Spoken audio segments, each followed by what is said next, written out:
Welcome to this second pre-lab webinar, which will cover melting points. We'll first review the difference between physical and chemical properties, which will be more of a review for most of you. We'll also talk about the definition for melting points, the physical chemistry and/or physics concepts behind melting points and phase changes, and any extrinsic effects that are related to those physical parameters.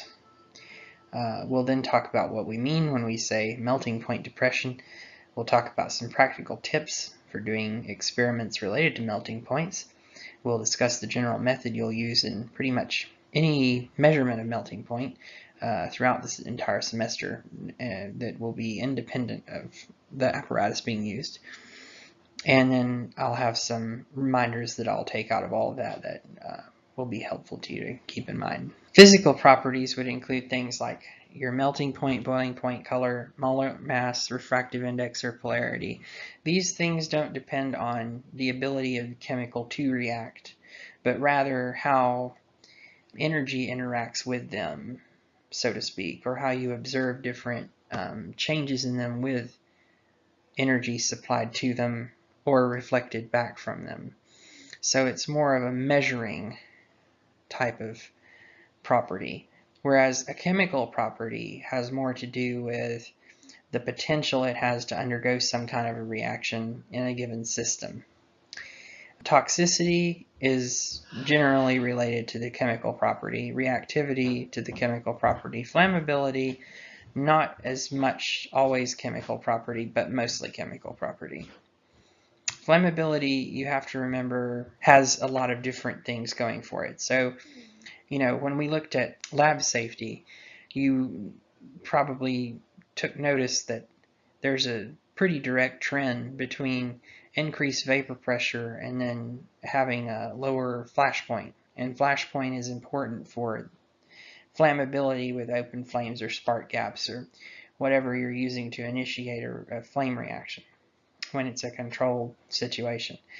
But chemical properties are also tied into it, because if it wasn't a compound that readily burned with oxygen, because there are carbon compounds that don't.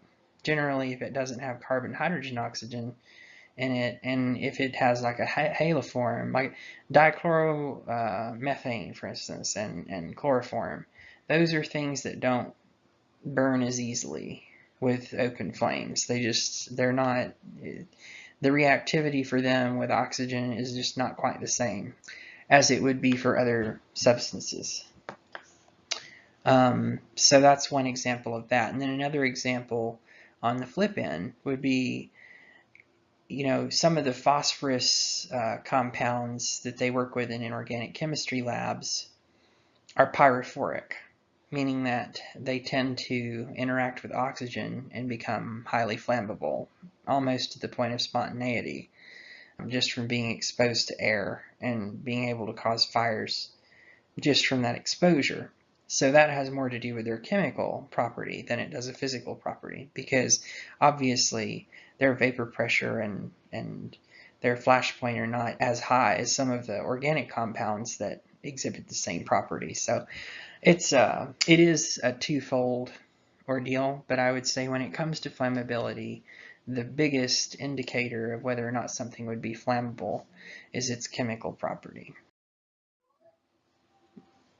Hi, Garfield. So, definition of a melting point is the temperature at which the solid and liquid phase of a pure substance coexist at a pressure of 1 atmosphere.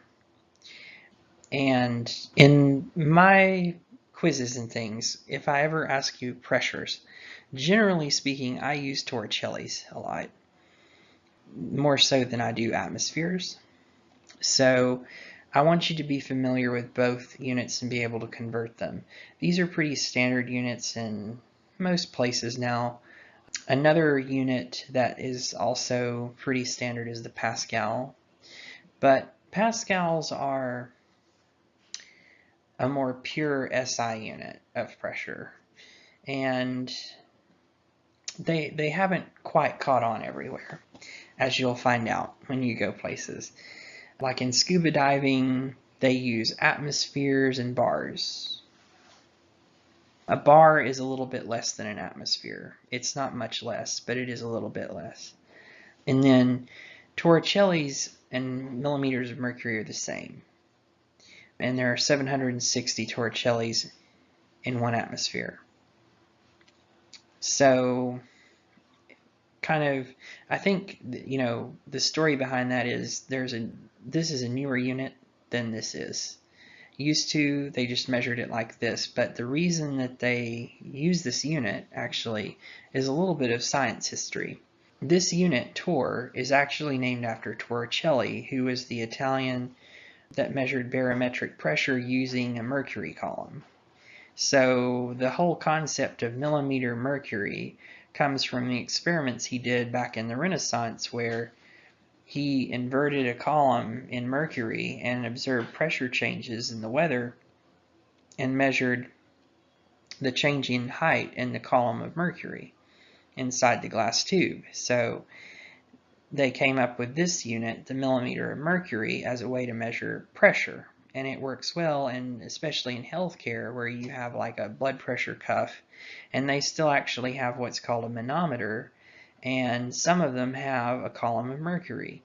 So that's where this unit is predominantly used, is in healthcare. And they still use it because healthcare is a slow animal to change, especially since around different countries in the world and places, they're not ready to adopt new units all the time, because they're still using sometimes a little bit outdated information, or maybe they don't have the newest equipment that has all of these updates on it, so they've not had to update, and it creates some safety issues if you start using one unit and somebody else doesn't know what it means.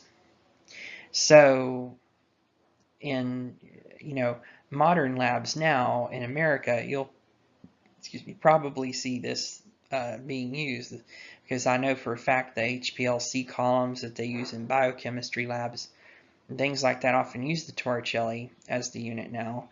And that's because when you're working with a small chromatography column of 30 centimeters or less, it doesn't generally make a lot of sense to put your pressures in things like atmospheres and pascals that use these larger measures of distance for their dimensions. So it makes more sense to use the millimeter mercury based system or the Torricelli, and it's much more efficient to write Torricelli than it is to write millimeter mercury. So that's kind of the gist of why there's this change in unit now.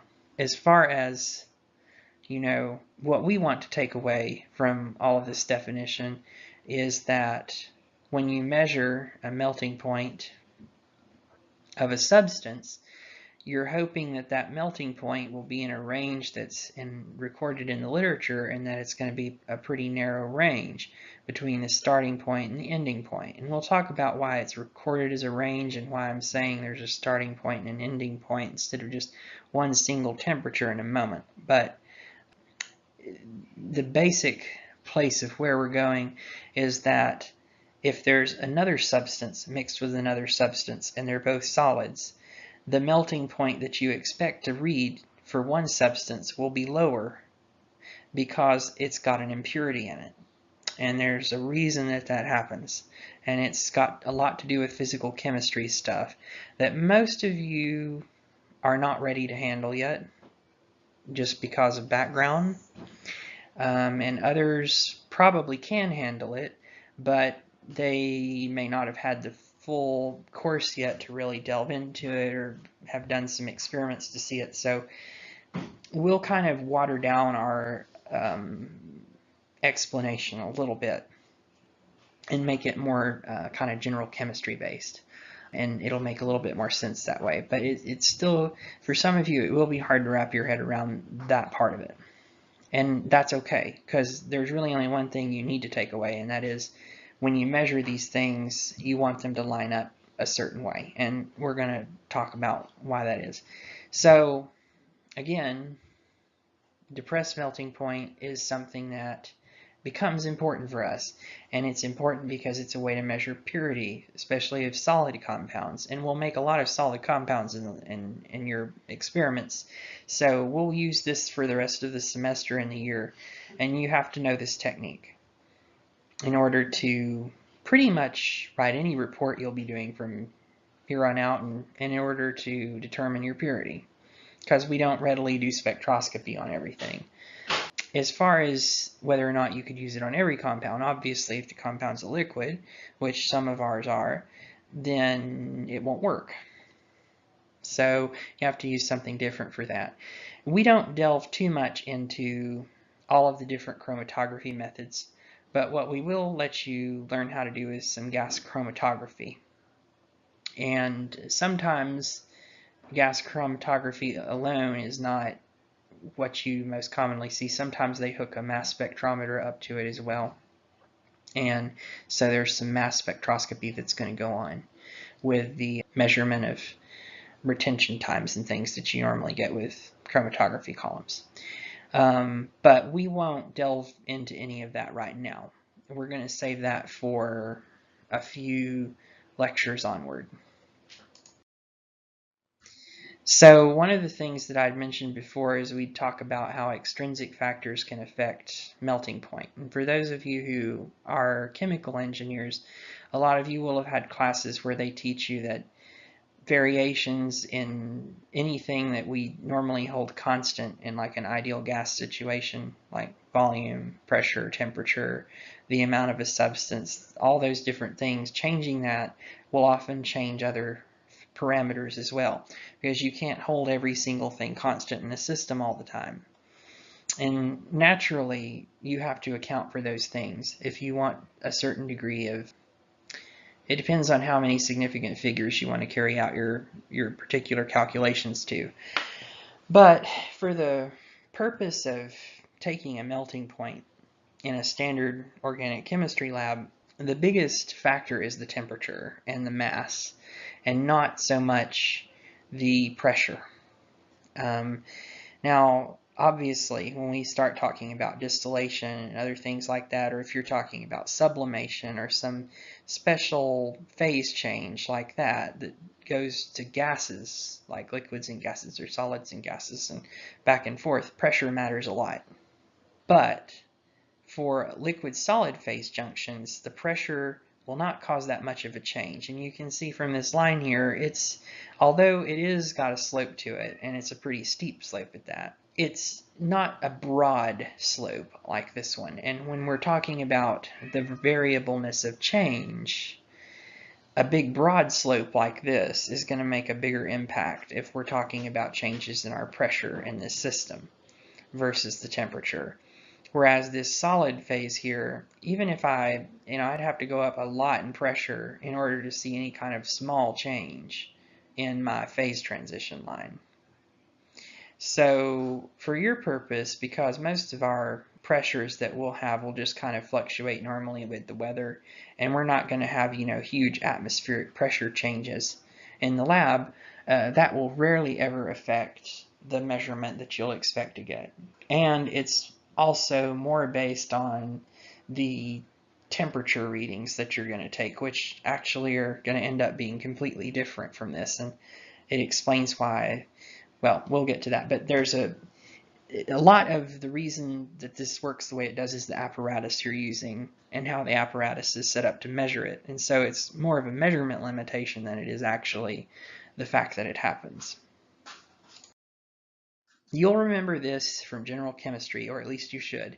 And you probably worked a lot of problems. Most of the time what they had you do is they showed you this in class, and then you had some problems in your book when you hit the thermodynamics portion. And in thermodynamics and chemical engineering, you actually start with this same principle as well, doing some problems of this nature, where you have maybe like a solid material. We'll use water as an example because it's easy to relate to this pretty well. So let's say I had an ice cube, and my ice cube was negative 30 degrees Celsius when I measured its temperature. And I want to know how much energy it's going to take to turn it into a liquid. Then I have to know my mass, my specific heat, and the change in temperature from the point of fusion, right here, which may also be called the freezing point or melting point, and the temperature at which the substance is currently. So in that case, it would be a difference of 30 degrees Celsius multiplied by mass multiplied by 4.184 joules over grams times degrees Celsius as in the denominator of that unit. So if you want to look at how much energy it's going to take to get it to go to vapor, we have to use our, well, I'm sorry, not vapor, but liquid water at that point. Then I would have to use my molar heat of fusion and multiply that times the mass. But temperature is not a factor in that part of the calculation, and the reason why is that all of the energy that you put into a substance at the point at which its melting point or point of fusion is goes directly into distributing itself through the matrix of the solid in order to turn it into a liquid. So it's overcoming a lot of different interactions in between the various particles of the substance in order to convert to a different phase. And during that time, there's no change in the temperature because it's the energy is all going into something quite different. Then, when it's all converted to a liquid, if you continue to add heat energy to it, it will heat up again. And so then you're back to your mass-specific heat, change in temperature kind of picture, until you hit vaporization, and then you have a similar process, just like this one. And sublimation also has a process just like this one. There's a molar heat of fusion, molar heat of vaporization, and molar heat of sublimation for pretty much any compound under the right conditions. And it's important because you're going to relate this event to what you see. Because if you notice, time always continues to move forward as these processes occur, even though the temperature may not change. And there's a lot of factors in your measurement that don't account for the true time here, because this is pretty small compared to what you're actually going to well, you'll see when you do it, but the basic behind it is when you have a sample of pretty much any size, but really even in the samples that we have, if you have several different compound units, and what I mean by that is molecules or macromolecules or whatever it is you're looking at, if you have all these different particles and they're in some kind of a solid matrix of some sort, they all orient themselves into different kinds of crystal structures and things like this. And they're all kind of dispersed throughout. And depending on how much mass you have, they're going to disperse a little differently. And so when you're heating a sample, depending on the design of the system you're using to heat it, the heat transfer throughout the entire sample is not even. It'll be kind of more on one part of it that's kind of exposed more, and then you'll have another that's kind of taking a little longer to get the heat from this side because this side didn't touch the manifold that was allowing the heat transfer correctly into the sample, and you get little effects like that. So that's one problem. The other problem is that the rate of heat transfer and the rates of not just heat transfer, but the rate of fusion versus rate of solidification, and one being greater than the other, creates some issues with the equilibrium. And so it takes time for all of these different things to reestablish and develop into the completely new phase. So there's some time involved in that as well. And then you also have to take into account lag time in your thermometer. And I don't care whether the thermometer is built into the apparatus or not, or whether it runs off a thermocouple mechanism, or if it's a mercury column, which is what we used to use for this sort of measurement.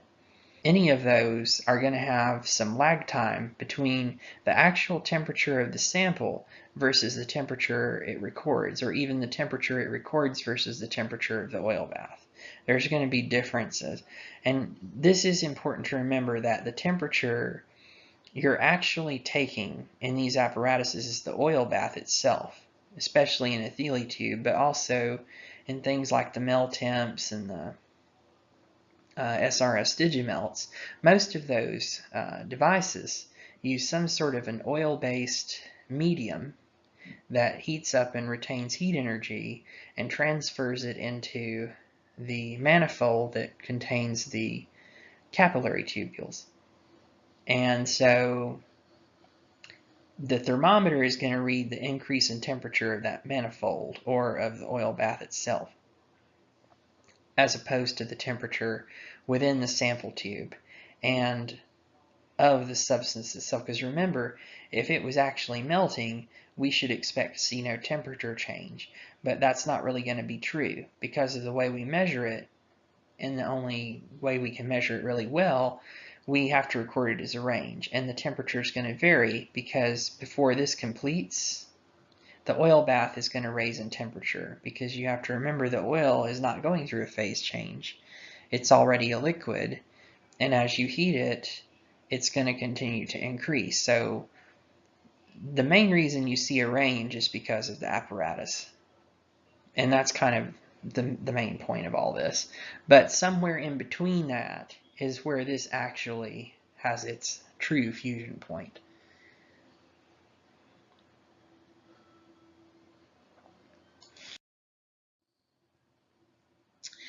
And that's why, as I said, every time you're going to record a melting point, it's going to be as a range.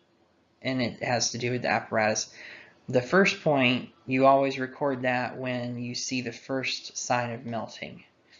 Usually, we say the first crystal starts melting, but what we mean by that is you can see some of these compounds have like a crystal structure, and you can actually see like a little pellet of the material or something, and that would be like a crystal. But actually, that crystal is not the size of the real crystal. The real crystal is probably much, much smaller. But, when you have one unit that's a certain shape, and then you start putting a bunch of other units of the same shape together, they tend to take on a certain kind of shape collectively. And so the crystals will often have a structure kind of similar looking to the structures that you're going to see the actual lattices look like when they're put together in some cases, but it may not be that way. Either way, when you first start to see the melting, that's when we say the first crystal started to melt, so we take that as the first point in the melting point range. And then you watch it, and when it all becomes liquid and you see no more solid, you record that temperature. And that's the last point of the melting range. So for most compounds that are pure, it'll be really narrow, maybe 1 to 2 degrees, maybe even 4 degrees difference in Celsius at most between the starting and ending point. That would be considered a very sharp melting point. Now, in some cases, there will be a circumstance where you can't record this final number for the liquid, because what will happen is, instead of turning into a complete liquid, it'll look like it started to melt, and then all of a sudden it's going to turn brown, black, or icky colored, and it may even look like it's drying up or something and not actually melting, and that's called decomposition. So when you have a compound that does that, what you tend to do is record the first point and then put a D after it, a lowercase d specifically. And what that indicates is that at that temperature it started decomposing. So it doesn't actually melt, it just decomposes. I have actually had some compounds that did that. So it's not uncommon. But most of the things that you'll use will not decompose.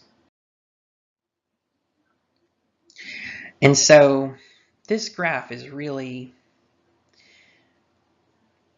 a good one for you to kind of look at. Your book, the Making Connections text, still doesn't have this graph. And It's a little bit harder, in my opinion, for you to understand what she's trying to say in that book without this particular diagram, because it's just a little bit better at explaining some of the ideas.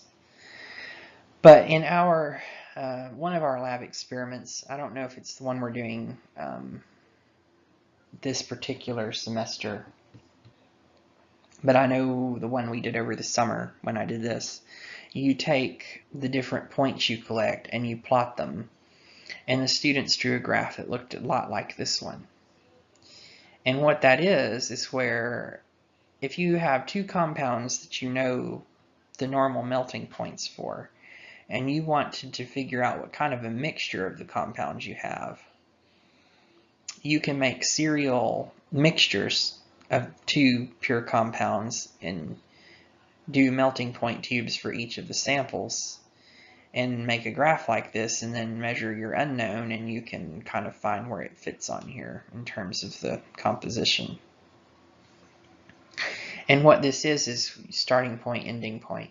This point, though, is special. It's called the eutectic temperature, and that is said to be the point at which a binary mixture will start to melt. And that's pretty much any binary mixture, whether it's fully 60-70 or 60-70 of ortho and meta in this case equates to about the eutectic temperature. So whether or not you're at there, your eutectic temperature is still where you started melting, technically. It's just that most of it didn't look like it was melting until this point over here.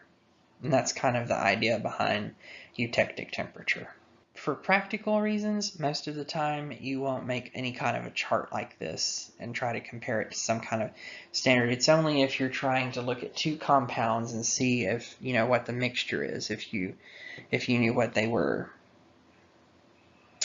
It can be handy for things where you're making something and they're kind of similar and they have similar melting points, but they're different. It just depends on the situation, but there is a use for this sort of thing, and depending on what the case is. But most of you will just measure, starting, ending point, melting range, see if it compares to the literature one or not, and recognize whether it's more narrow or more broad, and then you'll look at that as a sign of purity for most of the things that you do. And so it won't be like this all the time, but we may have you do that experiment where you do this. I have to look at the specific one and see from the syllabus which one we'll be doing for sure. But either way, either which one you use, if you draw a graph like this, you can determine the composition if you knew them. Let's see. As far as that goes, that's pretty much the only thing about this particular graph and kind of these different values that you'd have to know. The science behind why all that happens, though, is kind of tying back into what we had talked about before, which is that you have different rates between these different phases and between the different ways you're measuring things, and you get essentially a system not in equilibrium. So because solidification releases heat and fusion absorbs heat, there isn't always enough heat in the surroundings, and you get a temperature decrease that will reestablish the equilibrium. And so that's the physical explanation of why melting point depression happens. As far as all of that goes, what do we want you to take away from it? I expect that this particular explanation is not going to be for everybody, and that it's going to be hard to wrap everyone's head around a little bit with you being able to recall this word per word. But I do want you to understand what a eutectic point is, and I want you to remember that depressed values come from having different substances mixed with each other because of melting point depression. As far as little things about technique, and this is more important than any of that other mess on the other slide, when you make a sample to prepare, it's got to be dry. Most of the reactions that you'll do in this laboratory, they're going to have some residual solvent left in the crystals, because if you did them just that day, you've only just filtered them. they've not had time to dry appropriately. So generally, before you take a melting point, you usually let it sit in your drawer about a week to dry out good for most of the solid products that we actually take up for grading. And the reason that it has to be dry is to prevent sweating. Sweating is where you've got some solvent or something in there, and when you start heating it, it starts to interact with the solvent, become slightly soluble, and it looks like it's melting, but actually it's just being solvated in some cases, or even this may be starting to evaporate or something in that instance. And it looks like it's melting, and people read it as a melting point, and it gets messed up. Or it'll seem like the melting point was lower even though it was more accurate, because it started to get solvent super saturating and things like that when you heated it, and it just makes a mess. So the key again is clean and free of foreign materials before starting, and then you always want a fresh sample. So even if you've measured the sample before, or the compound before, using a different tube, if you're going to take a second melting point, you have to prep an entirely new melting point sample to be run. You don't use the same ones. As far as that goes, for most of yours, you're prepping them in the closed-end capillary tube that still has one end open. Now, you can buy calibration standards for your melting point apparatuses, and they'll be in tubes that are completely closed on both ends, because they're usually produced by someone like the National Institutes of Safety and National Institute of Science and Technology. And again, like I was saying with that graph earlier, if you have two compounds that you wanted to view, you can also do what they call mixed melting points. And that's, I think, actually, that may be what that experiment is called that we did. But anyway, the basic form is if you have A and B, and A and B are compounds, then, if you know the information for them and you mix them together, you'll be able to generate a curve that you can compare and figure out, what the composition is of the substances in the compound.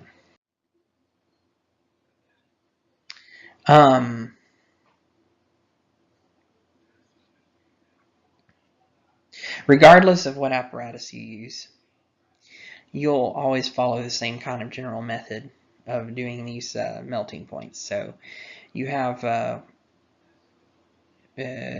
well, in order to do it, you have to know already what the melting point should be.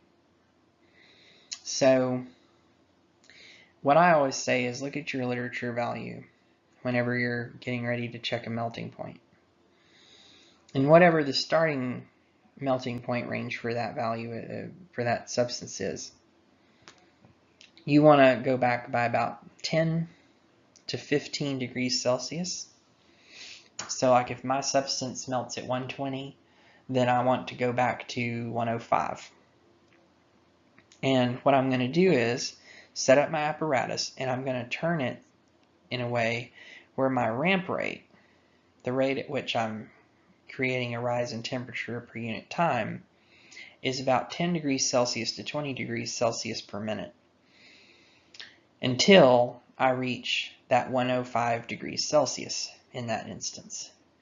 And then when I reach my 105 degrees Celsius, I'm going to reduce my temperature growth rate to 1 to 2 degrees Celsius per minute. So I'll regulate my heat flow into my apparatus and make it so that it's not going to change the temperature that much per minute. And this lets me take a much more accurate reading. And it also gives time for everything to equilibrate better inside the capillary tube. The other thing that's really important, aside from knowing those parameters there, is to look at the fact of your sample size. And by that we mean the amount of matter you're putting into that capillary tube. So we don't want any more than 1 to 2 millimeter high amount of sample in the tube. Now for some of you, I find that you don't know what a 1 to 2 millimeters actually means, because you kind of eyeball it and you think, oh, it's about right. No. The real rule of thumb is you should put just enough of the sample in the tube so that you can just see it.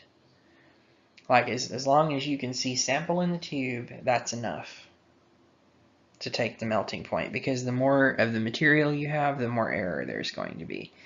So what I always tell people to do, instead of measuring it 1 to 2 millimeters yourself, get one of those really small rulers. They may have one in the bookstore, but the ones I'm thinking of are small. They're not big rulers. They're like, pocket size. And they have centimeters on them or millimeters or whatever. As long as your ruler has some centimeters on it, you can figure out if it's meeting this or not. Because one little tick mark on the centimeter is the equivalent of 1 millimeter, generally speaking. Because there's like 10 of those per centimeter. So there's usually 10 marks in between a centimeter, and one of those is a millimeter. So you should just have like a space this small, and that's 1 to 2 millimeters. So that's how much sample you want to be height-wise. You don't want any more than that. And it is very important. Also, as we said, your material needs to be dry, but it also needs to be finely ground. So this increases surface area, which lets, that's my cat Garfield.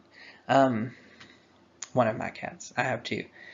The other one was sitting up here earlier, and I think I had to restart the video because he kept running back and forth across the computer, so I don't know if you saw him or not, but this one's going to visit now. So anyway, don't you step on it too. I don't want to do this again. So, make sure that this is got enough surface area for you. And to do that, you have to, the best way is to take your evaporating dish, take the glass stirring rod, and grind the powder really, really fine. You want it to be as fine as you can get it before you take your sample. Don't use your mortar and pestle for this. Most of you don't clean them good when you use them, and they also have little grooves and things, and they're going to trap stuff, and you'll have a really hard time keeping it clean enough so that you're not contaminating what you're putting as your sample. And for this kind of test, it would really matter whether it's really clean or not. So I would encourage you to use the evaporating dish, and make sure that you're cleaning your evaporating dishes after each use and really cleaning them well and making sure that they dry before you put more stuff on them, because you're going to use these continually.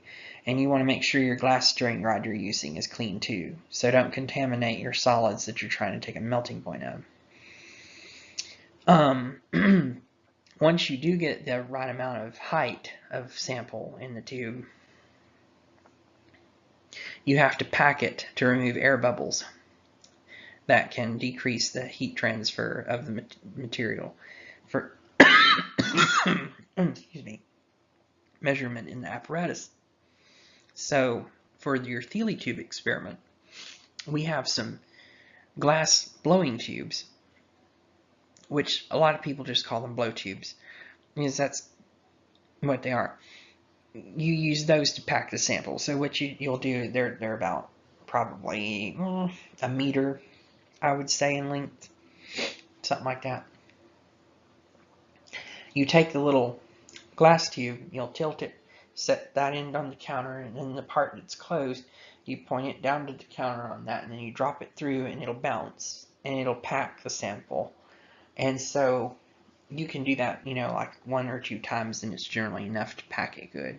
Sometimes if the sample crystals are real small and you didn't get too much in there, it can cause them to bounce around, because they can actually be so dry that they even have a little elasticity from the movement. And then sometimes it'll be all you can do to get it packed good. It depends on what the material is. So that's the spiel on the blow tubes. Now, when you start doing the other method, where you use the digital apparatuses, which is what we use the rest of the semester, those have a sample preparation device built into it. I call them the sample vibrator, because that's basically what they do. You put the tube, you press on it into the little groove that it fits in, and it vibrates the sample, and that it kind of packs it in the same way that the blow tube would, and it releases those air pockets that are, within the sample, and lets the air bubbles come out so that there's no problem with the packing. And we have enough of those SRS Digimelts that none of you should have to use the older apparatuses that much if you're using them wisely, because 3 of you can view it at a time. We shouldn't run low on that, but if we do and you have to use the mel temps, in that case there is no auto preparation vibration unit in the apparatus, so you have to use the blow tubes again when you use like a standard mel temp.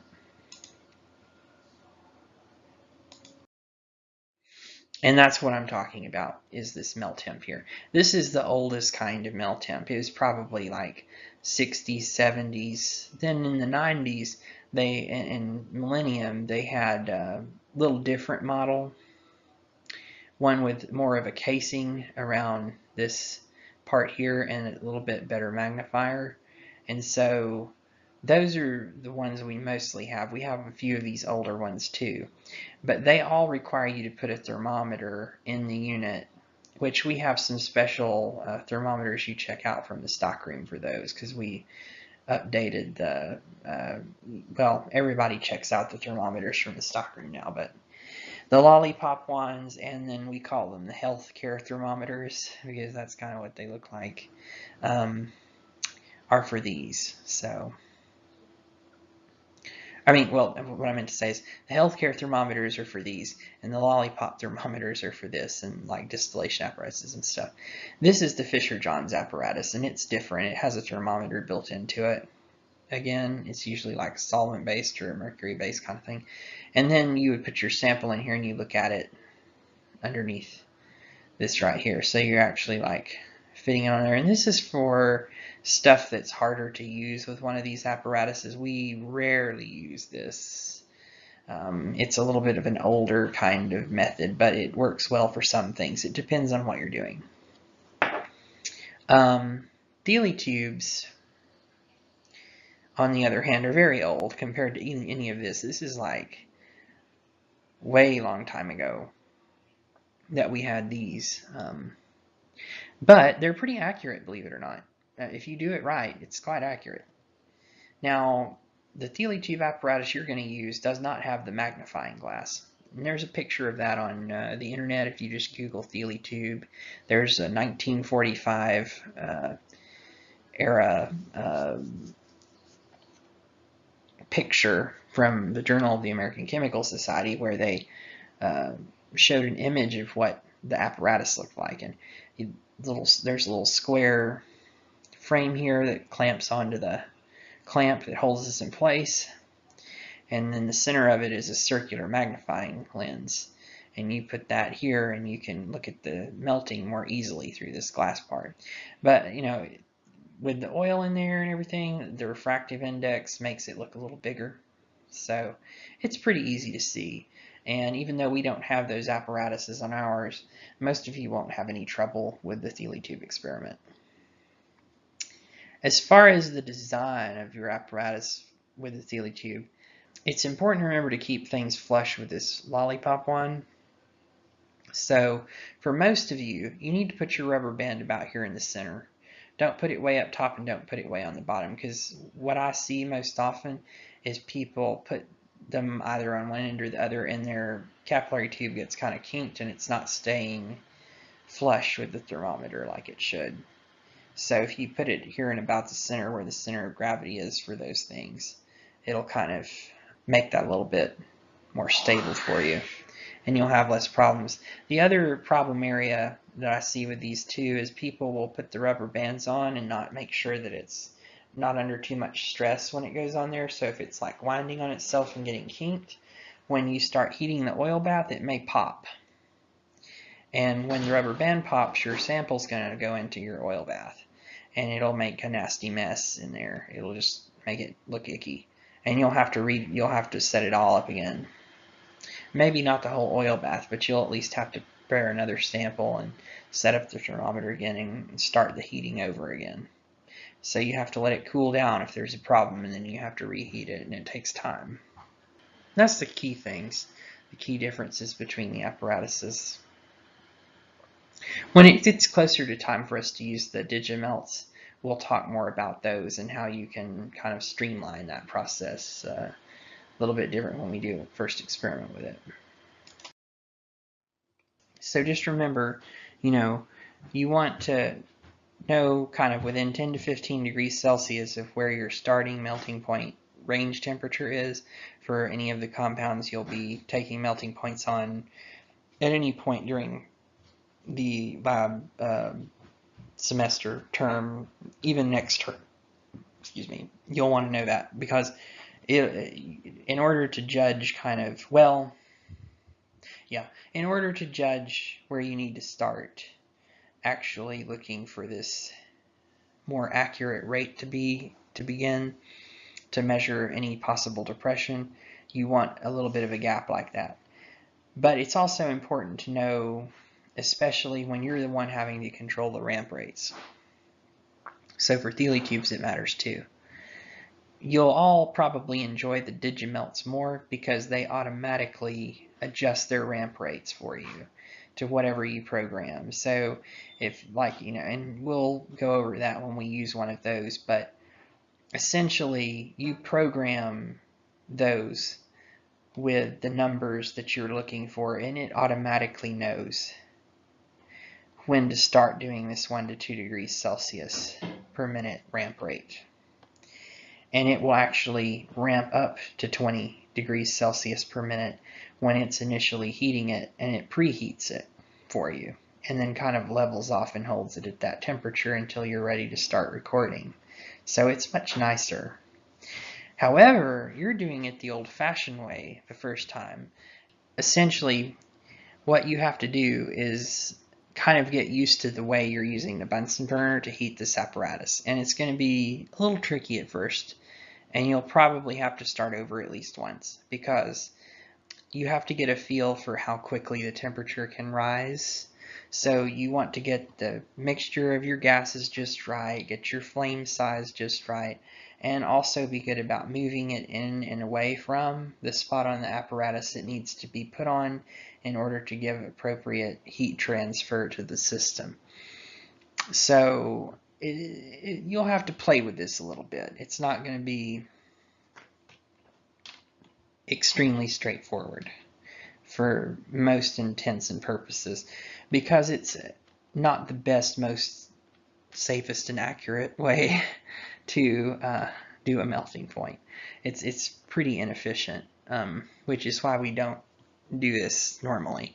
But most organic chemistry teaching labs use this experiment as one of the first experiments you do because it gives you practice in setting up apparatuses, and it is kind of fun. And it's an old piece of tech that's fun to watch, and you learn about melting points in the process, and you can take good data with it. So it's a good little 2.5 hour type of lab at most to do. Again, when you have the narrow range, that's going to be a pure sample, whereas with your mixtures or with an impure sample potentially in that sample, your range that you'll record will be wider. And that's the other key thing to remember with any of these methods. Also, always remember this sample prep rules that we've talked about. Using the minimal amount of the compound, just enough to where you can see it in the tube. Or if you can't measure it by that standard, no more than 1 to 2 millimeters high in the tube. And use a ruler if you're not sure what that's going to look like, because you need to know, especially for taking good measurements like this. You have to make sure your sample's dry because you don't want sweating, and you want to make sure your surface area is adequate. So you've got to finely grind that, like I'd mentioned with the glass rods, is the best way to go. And you want to pack your sample and remove the air gaps so that that's not going to make an error in your measurement. And then again, to know your ramp rates, you're going to have to know your literature value and know kind of where to expect that change to start to need to be measured. So you can lower the gas flow on your Bunsen burner and get it to within 1 to 2 degrees Celsius per minute. And you should actually take your watch and time it and see if the thermometer is moving that much and within a minute or so, because you don't want it moving more than that if you're going to take an accurate read. And it will take you a little while to do it correctly. So we did talk, and I've mentioned most of this to you already, but it's just on here in text if you need to refer back to it. The only thing that I didn't really get at was that some of the tubes that you'll use may be dirty. Now, what I mean by that is they're not just going to be like yellow or a little slightly amber tinted. They may actually have things floating in them, and may even be to the point that you can't read your apparatus good. And if that's the case, you'll need to bring it to me and let me know so I can switch it out, or at least change the oil in it so that it'll be cleaner and it'll work better for you. The other key thing, and I did kind of mention it, but I'm going to stress it a lot right here, is that when you use the Bunsen burner and you're using this apparatus, it's very important that you put the flame in the correct spot on the Thiele tube. What I mean by that is, just like this diagram shows, the flame goes towards this end that kind of, well, in this case, this tube here is actually a Thiele dentist tube. It's not the traditional Thiele tube. It's the Thiele dentist tube. It's a little different because it's got this more rectangular shape to it, but it works in the same fashion as the other one. But the older model is like that other picture and the one that's in your book. Well, that picture was from the one in your book and on the PowerPoint slides, but yours looks like those. So it's, most of ours are they kind of have that curve. They look a lot like an upside down ear, essentially, that's kind of flipped around. That would be the most, I guess, similar description of the shape. Anyway, you're going to want to get that flame right there on the end. And what that facilitates is the movement of a convection current inside the oil bath in a sort of counterclockwise direction, where the cold oil is going to gravitate more towards the bottom part here, nearer to the sample, and warmer oil is going to recirculate back up to it. And if you get your rates right, it'll do this in a gentle way that gives you a pretty accurate reading.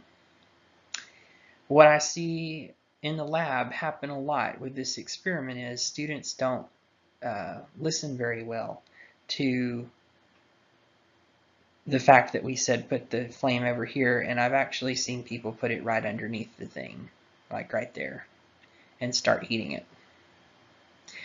Now, while that will heat the oil, for sure, it's not going to be very accurate with your measurement, because you're going to heat the part near the sample so quickly that there's not a smooth flow like the one that's produced by the design of this tube. There's a reason it was designed in the shape it is to create this current.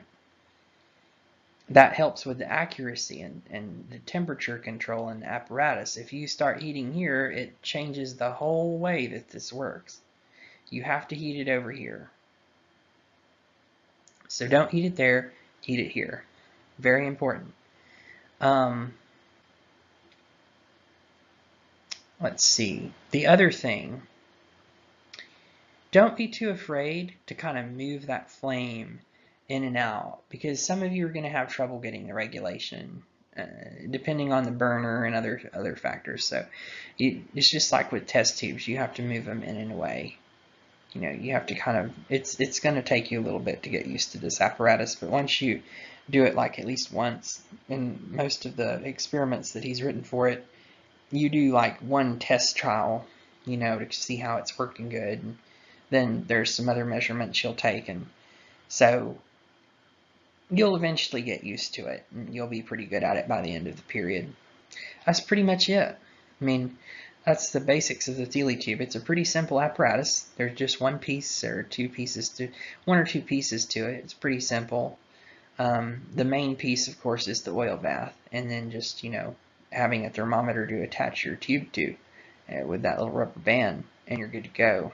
If we, you know, had the magnifying glasses, it might make it a little more old-timey and kind of fun, but, well, it'd be fun either way, but it would be more easy to see this with the little magnifying glass pieces, but we don't have those, so we'll make do, and we always have, and it's always been, people generally like this experiment pretty good. It's not too bad, and it teaches you about good data collection and graph making and things like that. All right, well, we'll see you Monday.